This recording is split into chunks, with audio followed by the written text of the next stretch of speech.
Assalamu alaikum warahmatullahi wabarakatuh. Karibuni mezani kwetu jamani, tupikieni makabichi mazuri. Basi hata kama kabichi ya mboga haiwagi nyeupe, kabichi ya mboga inakuwa na rangi nzuri na ni tamu.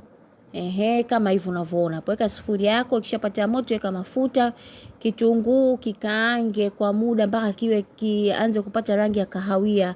Eka carrot, kate vizuri, hoho kata vizuri. Hapo video ilijikata, lakini nyanya tumechumia nyanya ya tunda na nyanya ya pakti. Tumezichanganya pamoja na tukaweka.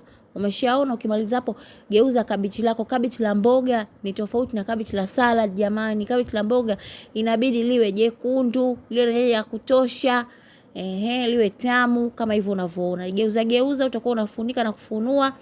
Usifunike kwa muda mrefu kwa sababu litachuja maji. Geuza mpaka utakapoona limeiva. Mimi sipendi lilegee sana, napenda liwe crunchy. Okay, kama unapenda lilegee zaidi sawa. Mimi niliweka curry powder na Maggi cube na niliziweka wakati nakanga kitunguu ili zikikaangika zinakuwa zinanitoa harufu vizuri. Basi kama unavyoona hapo, cabbage zuri, tamu, hata kama ni cabbage tu lakini liwe zuri. Sisi tulikula na ugali na samaki wa kukausha kama unavyoona hapo. Hachukua na mambo mengi jamani. Hata kama mboga zetu za kawaida za cabbage au mchicha au nini jamani, zipikwe vizuri. Tuzipike vizuri.